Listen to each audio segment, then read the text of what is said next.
Hi, I'm Kulman. I'm 26 years old now, and I'm from Middle Eastern part of Nepal and close to the Indian border. I was 14 years old when I first came to Asa Kendra. One day I was just reading my books outside my house, and my local church pastor he visited me and said, I have been hearing about you for so many days and so many months, and I have been knowing you and about your studies also. So I have one contact in Kathmandu, Nepal about Asa Kendra. I'll contact them and tell them about your studies and your financial problem, and that's how I came to know about Asa Kendra. When I was 5 years old, my mom left us, and like we were just four of us: my dad, my elder sister, my younger brother, and me myself. And it was really hard for my dad to feed us and to pay for our school fees. And he used to do like construction work. It was really hard for him to earn much money. My dad used to earn $1, $1 per day, and it was not sufficient or enough for us to get food and pay for our education fees, and it was really hard for my dad. Most of the days we need to just have one day meal, like if we have in the evening, then it was difficult for us to have in the morning, so skipping either lunch or dinner. I'm the first one to receive Jesus Christ as my savior. I was 5 years old, and I had some sickness. Don't know what type of sickness was that.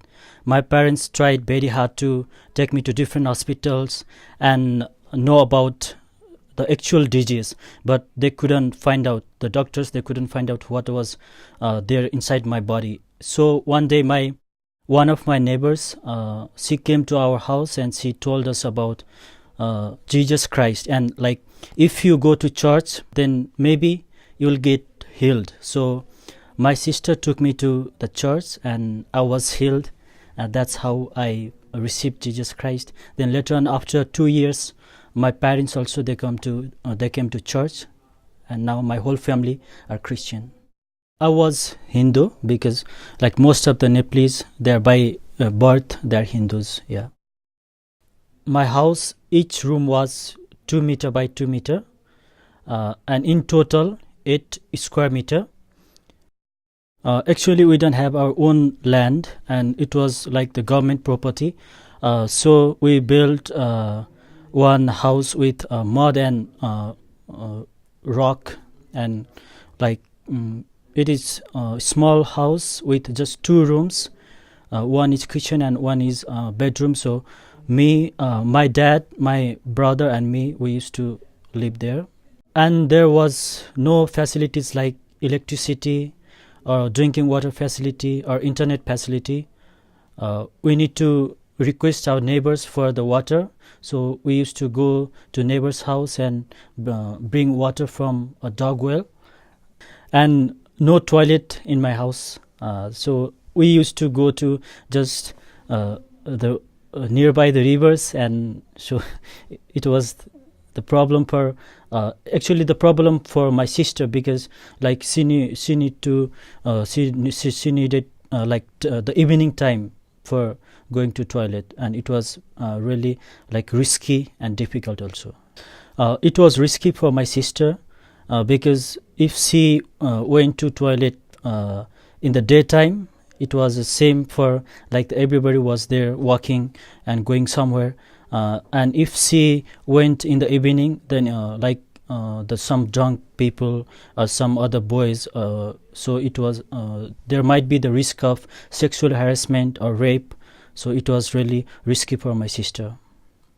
When I first came to Asa Kendra, and it was totally a new thing, a new place for me, because I hadn't seen any like buildings tall buildings or the large buildings and the people, so busy people, and like I didn't know how to speak in front of many peoples in the Kathmandu. So, and I had to first day I had my entrance exam in the school, and it was a boarding school, a private school.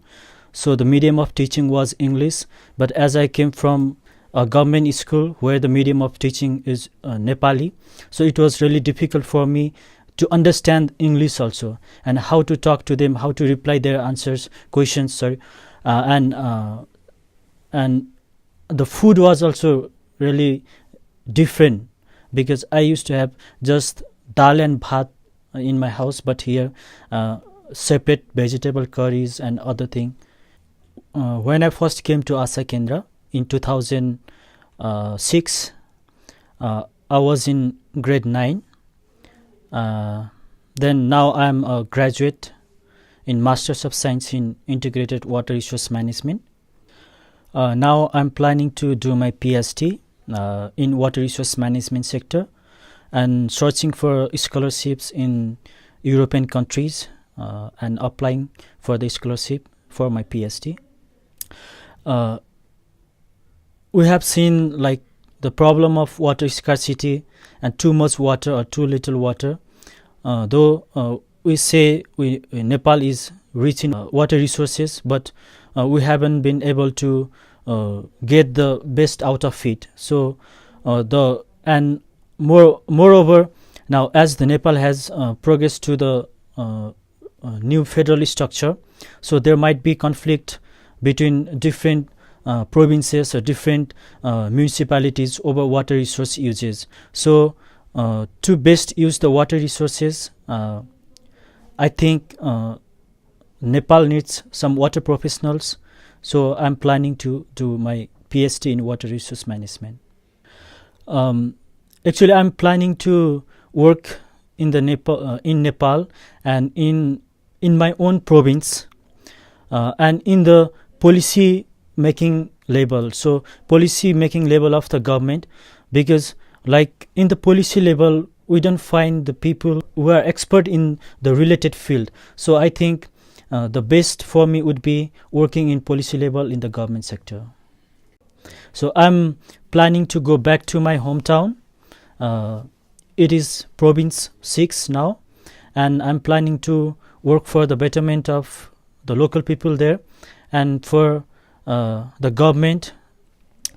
Personally, I want to thank all the Asa Kendra board members and the supporters from outside, because if I hadn't got this opportunity to stay in Asa Kendra and do my studies, then I don't think I would have been here where I am now. I imagine I could have been in the Gulf countries, like working there, earning for my living and for my parents. So I really want to thank them, what they have done for me and other brothers like me, and I want to thank them the support they have done for us. I can now say that because of Asa Kendra and because of your support, now I'm a master graduate, and now I work in climate change sector and water resource management sector. Thank you so much. And now I am a board member of Asa Kendra Nepal, and I would like to thank you for the support, and I hope to get the same support in future too.